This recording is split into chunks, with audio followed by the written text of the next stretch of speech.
యోబు గ్రంథము 42వ అధ్యాయము 2వ వచనం మొదటి మాట చదువుకుందాం. పేజ్ సంఖ్య 451 పాత నిబంధనలో. నీవు సమస్త క్రియలను చేయగలవనియు. రక్షణ పొందిన తర్వాత మనకి కొన్నిసార్లు ఎదురవుతున్న పరిస్థితుల్లో మనము నిరాశకి నిస్పృహకి వెళ్ళే ఆ టైంలో దేవుడు ఈ కార్యాన్ని నా జీవితంలో చేస్తాడా అని కొన్నిసార్లు మనము విశ్వాసంలో బలహీనమయ్యే ప్రమాదం లేకపోలేదు. మనం చదువుకున్న ఈ మాట, యోబు జీవితంలో తనకి కష్టాలు వచ్చినాయి. ఆయన సొంత వారిని పోగొట్టుకున్నాడు, ఆస్తి పోగొట్టుకున్నాడు, శరీరంలో ఆరోగ్యం లేదు, స్నేహితుల నుంచి కూడా ఆదరణ రాలేదు, స్వనీతితో పోరాడుతూ ఉన్నాడు, దాంట్లో కూడా నెమ్మది లేదు. బట్ దేవుడు ఒకసారి దర్శనం ఇచ్చిన తర్వాత అప్పుడు ఆయన చెప్తున్న మాట ఏంటంటే, నువ్వు సమస్తాన్ని చేయగలవు, నువ్వు మాటిస్తే అది నెరవేరుద్ది, అది నిష్ప్రయోజనం కాదని చెప్తున్నాడు. ఈరోజు నువ్వు రక్షించబడిన తర్వాత నీ కుటుంబంలో కానీ నీ విశ్వాస జీవితంలో నువ్వు ఎదుర్కొంటున్న బలహీనమైన పరిస్థితుల్లో సాతాను నిన్ను శోధిస్తూ ఉంటే, ఒకవేళ ఇది అవుద్దా, ఇదంతా ఏ పనేనా అని నీకు అనిపిస్తుంటే ఆ మాట అనద్దు.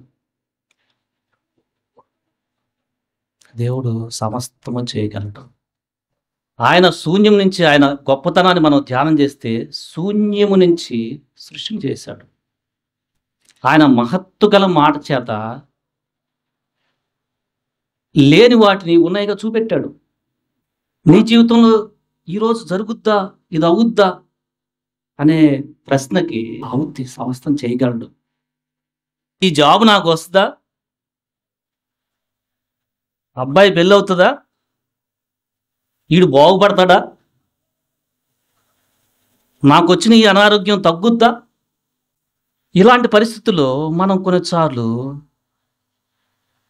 వెళ్తూ ఉన్నప్పుడు ఎవరికైనా కానీ బలహీన పడితే అవుద్దంటాం. అది ఒక సందేహమైన పరిస్థితుల్లో మనం వెళ్ళే ప్రమాదం ఉంది, జాగ్రత్త లేకపోతే. సమస్తము ఆయన చేయగలడు. అబ్రహాం జీవితంలో ఈ పరిస్థితి ఎదుర్కొన్నాడు. ఒకసారి ఆదికాండం 15వ అధ్యాయంకి వచ్చినప్పుడు కొంతకాలం అయింది, దేవుడు పిలిచినట్టుగా ఆ ప్రదేశానికి వచ్చాడు, ధనం విషయంలో పొందుకున్నాడు, బట్ సంతానం పొందలేని వాడిగా ఉన్నాడు. ఆయన డౌట్ వచ్చింది, ఎలియాజరే కదా, ఆయన మాట్లాడుతున్నాడు, నేను సర్వశక్తి కలిగిన దేవుడిని. శారా నవ్వుతూ ఉంది, ఎందుకంటే వారికి ఉన్న పరిస్థితిని బట్టి బేర్ చేశారంటే అది రియల్. అది మన ఫెయిత్, మన విశ్వాసం ఆయా పరిస్థితులకు వెళ్ళినప్పుడు మనం కూడా కొనేచ్చారు. అలాంటి పరిస్థితి రావచ్చు. దేవుడు చెప్తున్నాడు, నాకు అసాధ్యమైన దేవుడు ఉందా అన్నాడు. సో అబ్రహాము అలాంటి పరిస్థితిని ఎదుర్కొన్న అవిశ్వాసి కాకుండా దేవుని మాటను బట్టి మళ్ళా బలం పొందుకుని ముందుకు వెళ్ళిపోయాడు. సో మన జీవితంలో ఇలాంటి పరిస్థితుల్లో మనం వెళ్ళినప్పుడు నువ్వు విశ్వాసం బలహీనుడు కావద్దు. మనకి సమస్తం చేయగలిగిన సర్వశక్తిమంతుడైన దేవుడు ఉన్నాడు. అయితే ఎవరో చేస్తాడు అంటే, అబ్రహాము నీతి న్యాయాలు తను నడుచుకుంటూ తన పిల్లలకు కూడా చెప్పాడు. ఎవరికి చేస్తాడు అంటే తప్పిపోయిన కుమారుడు. ఆ లేఖనం చూస్తే మనకి ఆయన యొక్క సొంతగా సంపాదించే దాన్ని బట్టి ఆ చెడిపోయిన పరిస్థితి నుంచి మళ్ళీ బాగు చేసి రాలేడు. అసలు ఎలా ముద్దుకున్నాడు మళ్ళా అవి అంటే పశ్చాత్తాపపడి నేను దేవునికి విరోధంగా, నీకు విరోధంగా పాపం చేశాడని అని అని ఆ డెసిషన్ తీసుకొని ప్రభు వైపు, తన తండ్రి వైపు చూస్తే మొత్తం సమకూర్చుకున్నాడు ఆయన. నీ జీవితంలో ఇలాంటి బలహీనమైన పరిస్థితులు వెళ్తూ ఉన్నప్పుడు నువ్వు జాగ్రత్త పడాల్సింది ఏంటంటే, నా ప్రభు నాకు సమస్తం చేస్తాడు. అయితే నేను ఏదన్నా మార్చుకోవాలా, పశ్చాత్తాపడాలా? సరైన సమయంలో చేస్తాడు. హన్నాకు కూడా ప్రార్థన చేసినప్పుడు వెంటనే సమయాలు పుట్టలేదు. ఇజ్రాయెల్ ప్రజల్ని సరైన సమయంలో నడిపిస్తానికి ఆ కాలంలో పుట్టాడు. కొన్నిసార్లు లేట్ అవుతుంది, కానీ ఆయన సమస్తం చేస్తాడు. భయపడి తలుపులు వేసుకొని పరిసయ్యులు శాస్త్రులు బయటకు వస్తే చంపుతారని, ఎందుకంటే వాళ్ళతో పాటు తిరిగినారు కదా వీళ్ళు అని తలుపులు వేసుకొని ప్రార్థన చేస్తుంటే పరిశుద్ధాత్మను పొందుకున్న తర్వాత ఊహించుకోగలమా? చేపలు పట్టిన వారు దేవుని లేఖనాల్ని పండితులకు చెప్తున్నారు. చర్చ ఇంకా స్టార్టే అవ్వలేదు, బలహీనతో ఆయన వాక్యాన్ని చెప్పించి యెరూషలేములో సంఘాన్ని కట్టించాడు, 1000 మంది. కానీ ఆ పరిస్థితి వాళ్ళు ఎట్టున్నారు? వాళ్ళ పరిస్థితి ఎలా ఉందంటే, నమ్ముకున్నాము, ఏదో వదిలేసి వచ్చాము ఇది అని. పునరుద్ధారణ అయిన తర్వాత కొంచెం హోప్ వచ్చింది, అయినా భయం ఉంది, ఇంకా పరిశుద్ధాత్మను పొందుకోవాలి. ఒకరోజు వచ్చింది పెంతెకొస్తే, నాన్న ఆయన సమస్తము చేయగలడు నీ జీవితంలో. కాకపోతే మనం ఏం ఉంచాలంటే విశ్వసించి ముందుకెళ్ళాలి. అపోస్తులు ఏం చేశారంటే విశ్వాసంతో ముందుకెళ్ళిపోయారు. ఇప్పుడున్న పరిస్థితిని బట్టి ఏంటబ్బా ఇది నా జీవితంలో అవుతుందా అలాంటి డౌట్స్ వస్తూ ఉన్నప్పుడు దేవుని యొక్క గొప్పతనాన్ని ధ్యానం చేయి. నీ నీతిని వదలవాక, నీ విశ్వాసాన్ని వదలవాక, నువ్వు ఆయన మీద ఎడతెగక నమ్మకం ఉంచుతూ ముందుకెళ్ళు. ఇజ్రాయెల్ ప్రజలు అరణ్యంలోకి వెళ్తుంటే వాళ్ళు అనుకున్నారు, ఈ అరణ్యంలో దేవుడు ఆహారాన్ని సిద్ధపరచగలడా? వాళ్ళకి వచ్చిన డౌట్ అది. ఎందుకంటే అది ప్రాక్టికల్. మనకు కూడా ఆ పరిస్థితికి వెళ్ళినప్పుడు జాగ్రత్త లేకపోతే ఈజీగా తర్వాత చూశారు వాళ్ళు మన్నా కురిపించటం. కానీ వాళ్ళు వెళ్తున్న పరిస్థితుల్లో అన్ని కార్యాలు ముందు చూసి కూడా ఫరో దగ్గర తన సేవకుడైన మోషే ఆహ్వానంతో చేసిన అద్భుతాలను చూసి సముద్రం పాయలు కాబట్టి చూసి కొంత దూరం వెళ్ళిన తర్వాత, అంటే రక్షణ ప్రయాణంలో కొంచెం డౌట్ వస్తుంది, ఏంది అవుతుందా? నువ్వు భయపడద్దు, ఆయన మనకి సమస్తము చేస్తాడు. చెరలో వెళ్ళిన తరువాత చాలా బలహీనులు దానియేలు. అసలు ఏమన్నా వాళ్ళకి స్ట్రెంగ్త్ ఉందా?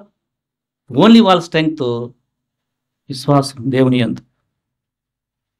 పవిత్రను కాపాడుకోవాలి అనే ఒక్కడే మనం తర్వాత చూసాం. దేవుడి కోసం దానియేలు నిలబడంగానే ఇంకొద్దరు యాడ్ అవటం ఆయనకి చూస్తున్నాం, 3. ఆ తర్వాత దానియేలే ప్రధానమంత్రిగా అయ్యి రాజుకు ఆలోచన చెప్పే స్థితిలోకి వెళ్ళిపోయాడు.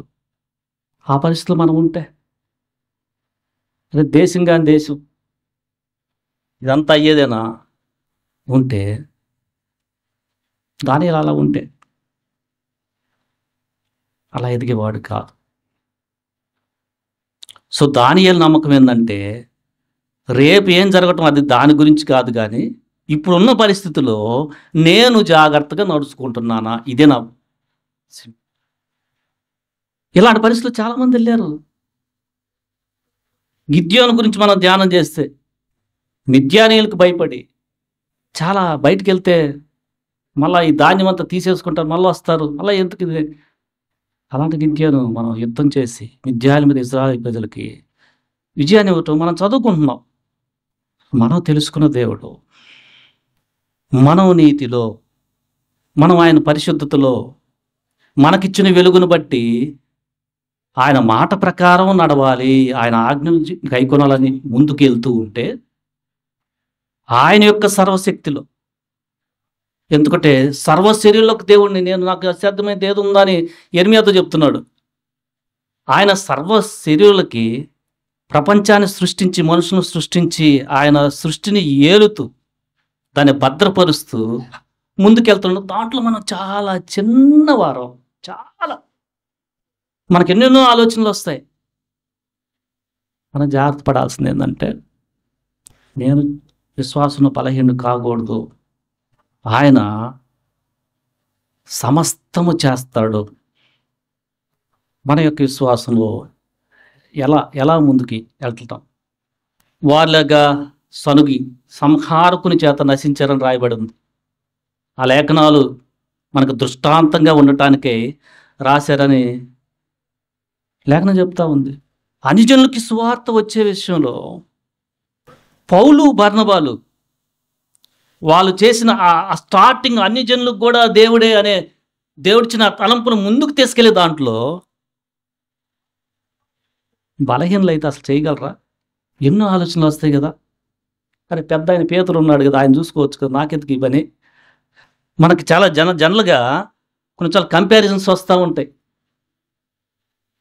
నేనెందుకులే, నేనేం చేయగలనా, ఇది మన దేవునికి అసాధ్యమైంది ఏది లేదు. ఆయన మీద నమ్మకం ఉంచి మన జీవితంలో అసాధ్యమైనది ఏది లేదంటూ ఏదో సంపాదించుకోవాలి, అది కాదు మన యాటిట్యూడు. నాకు ఇచ్చిన దాన్ని బట్టి, జీవితాన్ని బట్టి నేను చిన్న ప్రార్థన చేసిన ఆ ప్రార్థనకి ఆయన చేయగలడు. ఇది చాలామంది భక్తులు ఉన్నారు, వాళ్ళు చేసింది ప్రార్థనే చేశారు. తర్వాత వాళ్ళని బట్టి ఇన్స్పైర్ అయ్యి దేవుడు అనేకులని మిషనరీస్ని ఆయా దేశాలు పంపించాడు. నేను ఒక్కనే చేస్తే అవుతుందా అనే భావము దేవుడి నుంచి వచ్చేది కాదు. కోర్స్ ప్రాక్టికల్గా కొన్నిసార్లు వస్తుంటుంది, దాన్ని ఒప్పుకొని యథార్థంగా మనం ఆయన ముందు నమ్మకించి ముందుకెళ్తే యేసుప్రభువు చెప్పారు, నేను చేసిన కార్యాలు మీరు చేస్తారు, అంతకంటే గొప్పవి చేస్తారని చెప్తున్నాడు ఆయన. యోహాను సువార్త 14లో విశ్వాసం ఉంచిన వారికి అసాధ్యమైనది ఏది లేదని ఆయన చెప్తున్నాడు. మన జీవితంలో వస్తున్న పరిస్థితిని బట్టి ప్రాక్టికల్గా సింపుల్ ఫెయిత్తో మనం చేయాల్సిన చేస్తే చాలు, ఆయన చేసేది ఆయన చేస్తాడు. విశ్వాసంలో శ్రమ రాదని కాదు, శ్రమ వచ్చినప్పుడు దానియేలు ఎడతెక్క కంటిన్యూస్ చేసి 3 సార్లు ఎలా ప్రార్థన చేయగలిగాడు? అక్కడున్న మిగతా ప్రజలు ఎక్కువ మంది కాంప్రమైజ్ అయిపోతున్న స్థితిలో ఉన్నప్పుడు దానియేలు ఒక్కడే. ఆ దేవుడు చూసుకుంటాడు, ఆయన సమస్తం చేస్తాడు. నేను నిర్దేశంగా ఉండుట చూచితిని కనుక. ఆ తర్వాత మనం చూస్తున్నాం దానియేలు 6, నువ్వు ఇలాంటి పరిస్థితులు వెళ్తుంటే, ఏందబ్బా ఎవరు వాక్యాన్ని బట్టి నడుస్తున్నారబ్బా, నువ్వేదో చెప్పొచ్చావు, ఏంటిది అక్కడ జరుగుతుందంతా వేరేది కదా అని ఇలాంటి డౌట్స్ వస్తూ ఉంటే, అది కాదు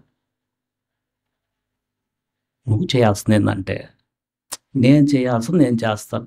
నేను చేయాల్సింది వాక్యాన్ని బట్టి ఆయన మదిలో నా మదిలో పెడితే, అది చేసే పనిని బట్టి అవ్వచ్చు, నీతిగా నడుచుకునే విధానాన్ని బట్టి అవ్వచ్చు, అది నేను జస్ట్ అట్లా చేస్తాను అంతే. మిగతాది ఫెయిత్తో ఆయన వదిలేస్తాను. ఎందుకంటే యోబుతో చెప్తుంటే సముద్రంలో ఉన్నవాడిని నువ్వు చూసి అంటాయా, అసలు అవి పుట్టించినప్పుడు నువ్వు ఉన్నావా? మనకున్న చిన్న జ్ఞానానికి మన స్వశక్తితో స్వంత ఆలోచనతో ఆలోచన చేస్తే కొన్నిసార్లు మనం తొట్టిల్ల పడే ఆ ప్రమాదంలోకి వెళ్తాం. అయితే యోబు చెప్తున్నాడు, నాకు ఇప్పుడు అర్థమైందయ్యా, నువ్వు సమస్త క్రియలను చేయగలిగిన వాడు. ఆ తర్వాత చూస్తున్నావు యోబు యొక్క పరిస్థితి సెటరైట్ అయిపోయింది. అసలు ఊహించుకోగలం మనం అలా సెటరైట్ అవుతుందని. సో మన జీవితంలో ఫెయిత్ ఆయా పరిస్థితికి వెళ్ళినప్పుడు ఆయన చేయగలడు, మృతుల్లో నుంచి లేపగలడని ఇస్సాకుని ఒకరిని కూడా మళ్ళీ ఇస్తానికి వెళ్ళిపోయాడంట. ఇచ్చిన ఒకరిని మళ్ళీ దీన్ని తీసుకోవడం అంటే ఇదేంది ఇది అనే కన్ఫ్యూజన్ ఎంత ఉంటుంది. జనరల్గా మనల్ని అక్కడ పెట్టుకుంటే అరే ఒకరిని కదా ఇచ్చాడు మళ్ళీ తీసుకోవడం ఏంది ఇది. హెబ్రీయులకు రాసిన పత్రికలో ఆ లేఖనాన్ని అబ్రహాం కొంచెం రాస్తూ ఆయన మృతులతో సైతం లేపగలని నమ్మి అని ఉంది. సో అలాంటి నమ్మకంలోకి అబ్రహాం ఎదిగాడు. మొట్టమొదటిగా స్టార్టింగ్లో ఆయన పరిస్థితి అప్పుడప్పుడు కానీ విశ్వాసాన్ని వదల్లా. ఇదంతా అవుద్ది, ఎలియాజరే కదా, ఇంక ఈ ఆస్తి అంతా లెక్కలు చూసుకొని వాళ్ళకి ఇస్తే సరిపోద్ది. సో మన జీవితంలో కూడా నిజమైన పరిస్థితుల్లో ఇలాంటి సిచ్యువేషన్స్ వచ్చినప్పుడు మనం గుర్తుపెట్టుకోవాల్సింది ఏంటంటే, మనం ఆరాధించే దేవుడు పునరుద్ధానుడై లేచాడు. అసలు ఎవరన్నా చనిపోయి లెగుస్తారబ్బా అనేది ఎక్కడన్నా చూసామా? ఆయన ఒక్కడే అసలు జరగని దాన్ని జరిగి చూపించాడు. జరగని దాన్ని ఎవరు కూడా అది ఇప్పుడు దాకా లేదు. ఆ తర్వాత అంత శక్తిమంతుడు మనం ఆరాధించే దేవుడు. ఎప్పుడు మన విశ్వాసం ఉంచి సింపుల్గా ఆయన చెప్పిన నీతిలో మనం నడుచుకోవడం అంతే. ఆయన ఇచ్చిన పని నమ్మకంగా చేయటం అంతే. లోకంలో ఉన్న పోకళ్ళు అయితే నేను ఒక్కడనే ఓటేస్తే ఈడు గెలుస్తాడా, మనకది ఆలోచన. నేను ఒక్కనే ఈ మంచి వ్యక్తికి వేస్తే ఇదంతా అయ్యేనా పని. జనరల్గా మనకి ఇలాంటి సిస్టమ్స్లో మనం ఉన్నాం. మనం చేయాల్సింది ఏంటంటే, దేవుడు సమస్తం చేస్తాడు. ఆయన చెప్పిన మాట ఏది నిరర్థం కాదు. మరియ చెప్తుంది. మరియకి దేవదూత వచ్చి నువ్వు గర్భానికి అంటావు అనగానే, అది ఎట్లా నాకు సాధ్యమని ఆమె అడుగుతూ ఉంటే దేవదూత చెప్తున్నాడు, దేవుని మాట నిరర్థకం కాదు. నీకు ఒక వాగ్దానం ఇస్తే, యెషయా గ్రంథంలో మనం చదువుతున్నాం, ఆయన మాట వర్షాన్ని ఎట్లా తడుపుద్దో అలా చేసేస్తుందంతే. ఇందాక యోబులో కూడా మనం అదే మాట చూసాం. నువ్వు చెప్పింది ఏది నిష్ప్రయోగం కాదు. నీకు దేవుడు ఒక వాగ్దానం ఇచ్చి 2 సంవత్సరాలు అయిందేమో, ఇది అవుద్దా అనే డౌట్స్ వస్తూ ఉంటే అది దేవుడి నుంచి కాదు. కానీ జాగ్రత్తగా లేకపోతే నువ్వు విశ్వాసంలో బలహీనుడు అయ్యే ప్రమాదం ఉంది అక్కడ. ఎందుకంటే వాక్యాన్ని ఆనందముతో అంగీకరించువారు కొంతకాలం అయిన తర్వాత ఏం జరిగింది? పూర్తిగా ఫలించలేకపోయారు. మనం ఉపమానం చదువుతున్నాం. అంటే ఈ పరిస్థితి తట్టుకొని నేను అక్కడికి వెళ్ళి ఇక నుంచి చాలా బ్యూటిఫుల్ లైఫ్ నేను జీవిస్తాను అని ఒక విశ్వాసిగా ఆ స్థితిలోకి వెళ్ళాలనంటే, స్టార్టింగ్లో ఇజ్రాయెల్ ప్రజలకు వచ్చినప్పుడు సిద్ధపరచగలడా, ఇదంతా నేను చేయగలనా? అలాంటి పరిస్థితులు వచ్చే అవకాశం ఉంది. ఆ పరిస్థితుల్లో మనం ఏం చేయాలనంటే, ఆయన సమస్తం చేయగలడు. ఆయన చనిపోయిన వాడిని తిరిగి లేపాడు. ఆయన కోరేషుని, ఇజ్రాయెల్ ప్రజలు బబులోన్లో ఉన్నప్పుడు ఎట్లబ్బా మమ్మల్ని ఎవరు పంపిస్తారు అంటే, అన్యజనుడైన కోరేషును వాడుకొని మీరేది కట్టండి, వాళ్ళకి కావాల్సిన ఇచ్చి పంపించండి, మీ దేశానికి వెళ్ళచ్చు అని. అలాంటి చాలా ట్రబుల్ఫుల్ బానిసత్వంలో ఉన్న ఆ పరిస్థితి నుంచి మళ్ళీ వెళ్ళి అన్యజన రాజు కోరేష్ను వాడుకున్నాడు. ఆయన ఎవరినైనా వాడుకుంటాడు. ఆయన కార్యము జరిగే దాంట్లో యోనా జీవితంలో చూసాం, చేపను వాడుకున్నాడు, సాలెపురుగు వాడుకున్నాడు. సో ఆయన యొక్క ఆధిపత్యంలోనే సమస్తము ఉన్నాయి. కాబట్టి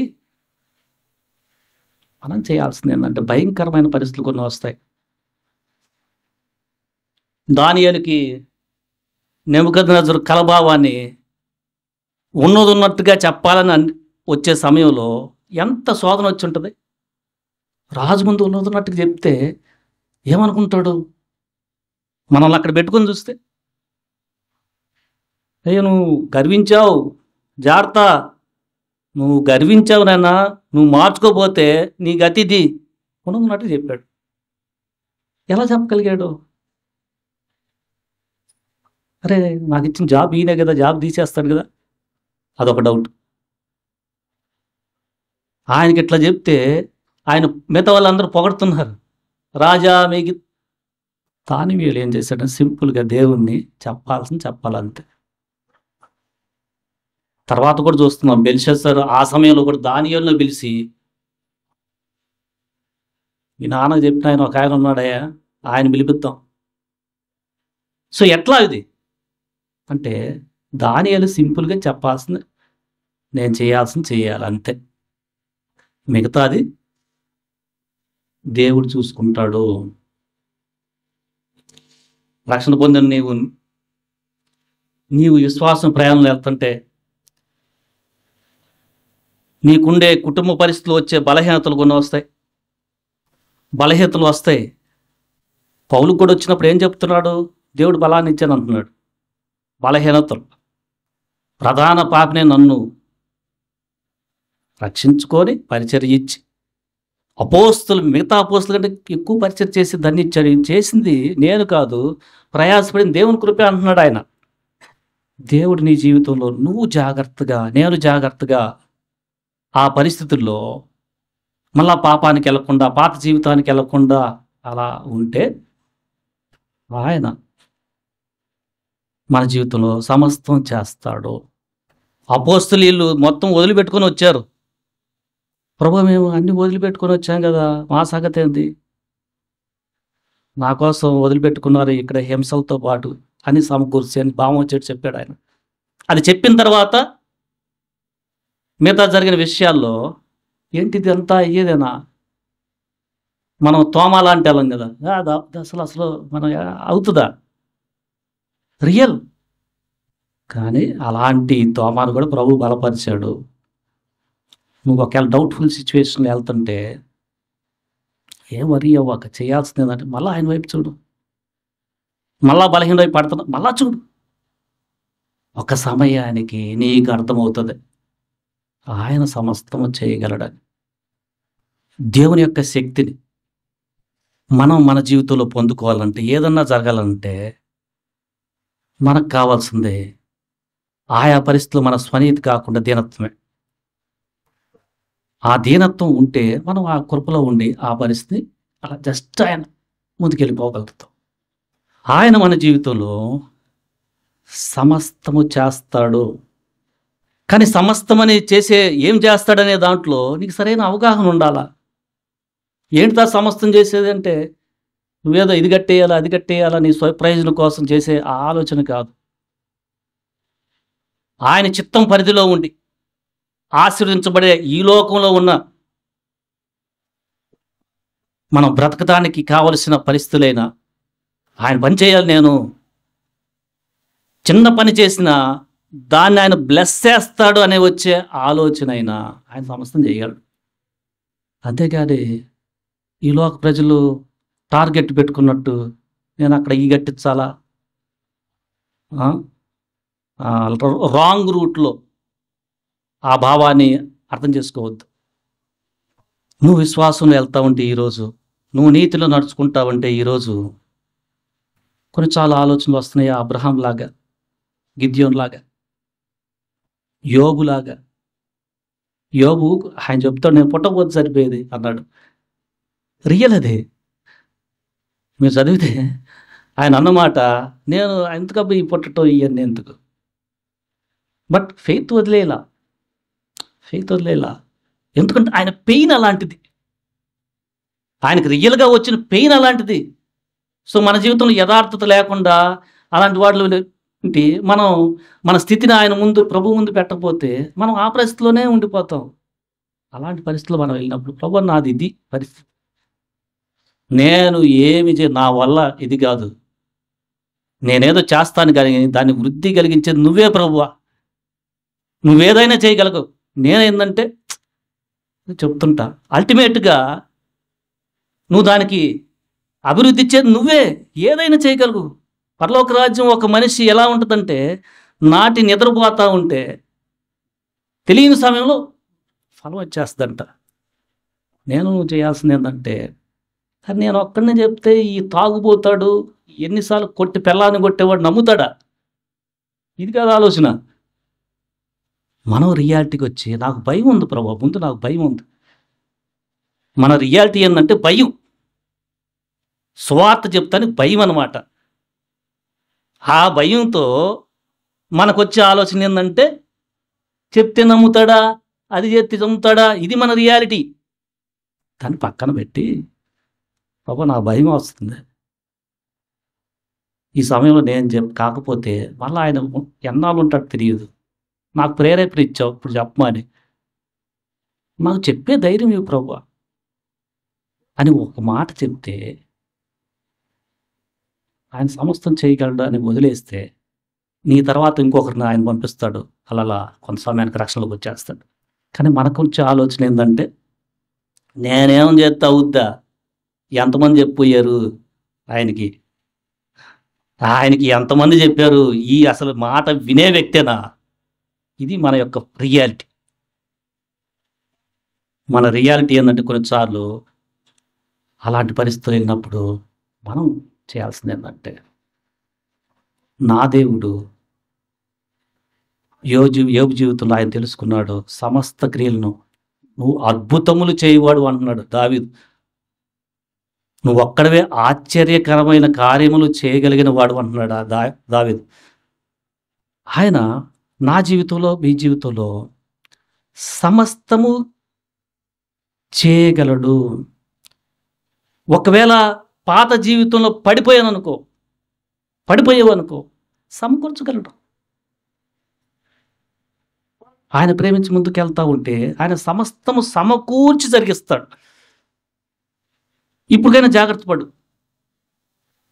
నీకు ఇప్పుడున్న పిక్చర్ మనకి ఏంటబ్బా ఇది జరుగుతుందని ఇదన్నీ తెలియదు. యాకోబు కూడా ఇలాంటి పరిస్థితులు వెళ్ళిపోయాడు. ఏంటబ్బా ఇది నాకు ఎంత బాధ కలగజేశారు, అసలే ఒకడు పోయాడు యోసేపు, మళ్ళీ ఈ బెన్యామీని ఎంత అక్కడ పెట్టొచ్చారు. ఇది రియాలిటీ. బట్ తర్వాత యాకోబు, నువ్వు వెళ్ళు, నేను నీతో ఉంటున్నాను, నువ్వు వెళ్ళు, ఈ సమయంలో నువ్వు అక్కడికి వెళ్ళాలా, నేను చక్కగా చూసుకుని పోషించని పెట్టున్నాడంటే వెళ్ళిపోయాడు. విశ్వాసంలో మనం బలహీనలు కాకుండా, నువ్వు చాలా ఎడ్జ్లో ఉన్నావు బ్లెస్ అవుతానికి, అది తెలుసుకో. అరే ఎంత ప్రయాణం వచ్చాను, ఏంటి ఇదంతా అయ్యేదే, షఫల్ అవ్వాక నువ్వు చేసేదానికి ఫలము విశ్వాసానికి చాలా దగ్గరికి వచ్చేసింది. ఆయన చేస్తాడు. రక్షించబడిన ప్రతి ఒక్కరికి కూడా మనము దేవుని పరిశుద్ధతలో ఎదగాలని ఆయా పరిస్థితులు వస్తాయి. ఇది 100% నిజం. ఆయా పరిస్థితులు మనం చేయాల్సింది ఏంటంటే, పరిస్థితి ఎంత ఆలోచించినా మనం చాలా బలహీనం. ఇది ఎట్ట జరుగుద్దో. ఆయన యోసేపుని జైల్లో నుంచి తెచ్చేసి ప్రధానమంత్రిగా చేశాడు. ఎస్తేరు సమయంలో అయిపోయింది, మొత్తం యూదా ప్రజలంతా ఇంకొండరు అనుకున్న సమయంలో చిన్న పుస్తకం కనపడింది అంతే. రాజు ఎదుగుతుంటే, ఏందబ్బా ఈ పుస్తకం, మోర్దెకై గురించి, మరి ఏంటిది ఆయన చెప్పింది, రే ఆయన తీసుకురండి అన్నాడు. ఆయన ఏదైనా చేయగలడు. సునామిరాలు గెహాజీ మాట్లాడుతూ ఉంటే, ఎలీషా చేసిన గొప్ప కార్యాలను చెప్తూ ఉంటే, ఈమె పెట్టిననయ్యా లేపాడు అంటే ఆమె అప్పుడే వచ్చింది. ఏంటంటే వేరే ప్రాంతానికి కరువు వచ్చి వెళ్ళమంటే ప్రవక్త చెప్తే వెళ్ళింది. ఆమెకి ఎంత టెన్షన్ ఉంటుంది. అరే వెళ్ళొచ్చాడు కదా, ఇప్పుడు నీ ఆస్తులన్నీ నాకు కొత్తయ్యా. వెంటనే రాజు, ఈమెనా, అరే ఈమె అన్నీ మొత్తం రాసిచ్చండి. మొత్తం ఎంత నెమ్మది, అసలు ఊహించుకోగలమా అది? వెళ్ళిన దానికి ఆమెకి ఎన్ని టెన్షన్లు ఉంటాయో కదా. అరే నా మాట ఎవడుంటాడు, బలహీనరాల్ని, ఇది అది అని. ఆయన ఏదైనా చేయగలడు. మనం చేసిన దానికి, ఎడతెగక చేసిన దానికి ఒకవేళ కొన్నిసార్లు నీవు ఈ భూమి మీద ఉన్నప్పుడు ఫలాన్ని చూడకపోవచ్చు, కానీ కొంతకాలానికి నువ్వు ఆ ఫలాన్ని చూస్తావు. ఎప్పుడు? నీవు నీతితో, సమయం అనకుండా, అసహ్యం అనకుండా ఏసే నీళ్ళల్లో ఎప్పుడు వస్తుందో. ఆయన ఏదైనా చేయగలడు. మనం జాగ్రత్త పడాల్సింది ఏంటంటే, మనకు బలహీనత వచ్చేది కొరచాలి నిజము, యథార్థత అవసరం. ఆ యథార్థతలో ప్రభువా నా పరిస్థితి అయితే ఎట్లుంది, నువ్వు బలాన్ని యథార్థత చాలా ఇంపార్టెంట్. యేసుప్రభు వారు మార్కు సువార్తలో ఒకరిని స్వస్థపడినప్పుడు కళ్ళు కనపడుతున్నాయి అంటే చాలా నిజం చెప్పాడు. చెట్టులా కనిపిస్తున్నాయి అని. మళ్ళా రెండోసారి టచ్ చేయగానే ఈసారి బాగా కనిపిస్తాయి అన్నాడు. యథార్థం చాలా ఇంపార్టెంట్ మనకి. ఎందుకంటే మనం అందరం కూడా కొన్నిసార్లు దేవుడు మనం బ్లెస్ చేసే విధానంలో మనం ఆయా శ్రమల్లో వెళ్తున్నప్పుడు ఏంటి ఇదంతా అవుద్దబ్బా, ఏందిది, ఏంటి పరిస్థితి అని మనకొచ్చే ఆ పీపుల్ని బట్టి వచ్చే ఆ ఇబ్బందికరమైన పరిస్థితుల్లో, కుటుంబంలో వచ్చే పరిస్థితుల్లో మనం కొన్నిసార్లు ఇది అవుతుందా అంటే మనం జాగ్రత్త పడేది ఏంటంటే, నేను విశ్వాసంలో బలహీనలు కావకూడదు. రియాలిటీగా ఇది అబ్రహాంకి వచ్చింది, యోబుకి వచ్చింది. ఆయా బలహీనమైన పరిస్థితుల్లో దేవుడు తన బలమైన హస్తంతో లేపాడు. ఆయన నన్ను విడవడు. ఆయన నిరంతరం నాతో నీకు తోడై ఉంటాను అని వాగ్దానం ఇచ్చి నేను ఇమ్మానుయేల్ని అని చెప్పాడు. మనం చేయాల్సింది ఏంటంటే, మనమున్న పరిస్థితుల్లో ఈ పరిస్థితి నా యొక్క అవిశ్వాసం వల్ల నేను తప్పిపోయి పాపంలో పడేసే పరిస్థితి, అది జాగ్రత్తగా ఉండు. సనుగుడు వచ్చే పరిస్థితి, అది జాగ్రత్తగా ఉండు. ఎందుకంటే ఆ పరిస్థితుల్లో పడినప్పుడు మనం జాగ్రత్త లేకపోతే మనం ఈ మనుషుల వైపు చూస్తూ అది ఏంటబ్బా ఇదంతా, ఎవరన్నా అన్నారనుకో, కొంతకాలంలో చూద్దాంలే, తర్వాత చూద్దాం కానీ ఈ పరిస్థితి కొంతకాలం ఎల్లులే, వెళ్ళిన తర్వాత నీ పరిస్థితి చూద్దాం అన్నప్పుడు ఆ మాటలు గుర్తుపెట్టుకోవాలి. ఎందుకంటే బలహీనమైన పరిస్థితులు అవి గుర్తొస్తుంటాయి. జాగ్రత్త లేకపోతే మనకి. మనం గుర్తుపెట్టుకోవాల్సింది ఏంటంటే, ఆయన ఏదైనా చేయగలడు. వాగ్దానం ఇచ్చిన వాడు నమ్మదగిన వాడని అబ్రహాము విశ్వాసంలో బలహీనుడు కాక విశ్వాసంలో బలము పొంది తనకిచ్చిన ఆశీర్వాదాన్ని పొందుకున్నాడు అని రాయబడింది. మనం ఆయన వైపు చూస్తే ఏంటంటే, తనకి చాలా simple faith, no too much questions. మన సొంత ఆలోచన ఇది కాదు, నేను చేయాల్సింది ప్రభువా ఈ సమయంలో నీ విశ్వాసాన్ని కాపాడుకునేట్టుగా మనం తగ్గిపోతుంటే బలహీనపడుతున్నాను, నన్ను బలపరచన్నప్పుడు నువ్వు దేవుని మహిమను చూస్తావు, అబలంగా వెళ్ళిపోతాం. ఒకసారి మనం చెక్ చేసుకుందాం. నీ జీవితంలో ఏదన్నా బలహీనమైన పరిస్థితులు వెళ్తున్నావా, వరి అవ్వద్దు. నీ జీవితంలో నీకున్న పరిస్థితిని తను రెండొంతలుగా బ్లెస్ చేయగలిగిన, ఆశీర్వదించబడిన అలాంటి దేవుడు నీకున్నాడు. జాగ్రత్త పడు. కాకపోతే ఏంటంటే, నీతిని విడవద్దు. ఎందుకంటే నీతిని బట్టి కొన్నిసార్లు ఆకలి దప్పులు వస్తాయి. నీతిని బట్టి ఆకలి దప్పులు కొన్నిసార్లు పడాల, కానీ ఎప్పుడు ఉంటాయని అనుకోవాక, ఎప్పుడు అదే స్థితిలో ఉంటామని అనుకోవాక దేవుని వైపు చూడు, ఆయన యందు నిరీక్షణ ఉంచు. నీ పరిస్థితిని ఆయన బాగు చేస్తాడు. దావీదు చాలా టఫ్ సిచ్యువేషను, అందరూ విడిచినప్పుడు మొదటి సమయాలు చూస్తున్నాం. చివరి అధ్యాయంలో తన దగ్గర ఉన్న పనివారు వాళ్ళు కూడా మీదకు వస్తున్నారు. దేవుని బట్టి ముందుకెళ్ళాడు. ప్రభువు మనకి చేస్తాడు. మనం బలహీన కాకుండా ఇంకా ఆగిపోవాక, కొన్నిసార్లు మంచి చేసే కాడ కూడా మనం కలుపు వస్తుంది. ఎన్నసార్లు ఈ ఆత్మను రక్షించాలంటే ఏంది ఇన్వెస్ట్మెంటు? సమయం అనకుండా, అసమయం అనకుండా మనం పనిచేస్తే తగిన కాలంలో పంట కోస్తామని చెప్తుంది దేవుని లేఖనం. ఆయన చేస్తాడు. కాదు, మనం ఉద్దేశం ఏంటంటే వేటి విషయమై చేస్తాడని ఎదుగుతున్నాం, అది ఇంపార్టెంట్. ఏంది మనం ఏం చేస్తాడని ఎదుగుతున్నాం? మనవి కోరికలు, మన టార్గెట్స్, మన ఉద్దేశాలు ఆయన చిత్తంలో ఉన్నాయా? ఆయన పరిశుద్ధతలో ఎదుగుతూ ఆయన చెప్పిన లేఖనాన్ని బట్టి ఆ పరిధిలో ఉంటే వాటిలన్నింటినీ చేస్తాడు. ఈ లోకంలో కొంతమంది అవగాహన లేకుండా, కొంతమంది సరిగా ఎట్లా జీవించకుండా అబద్ధాలు చెప్తూ,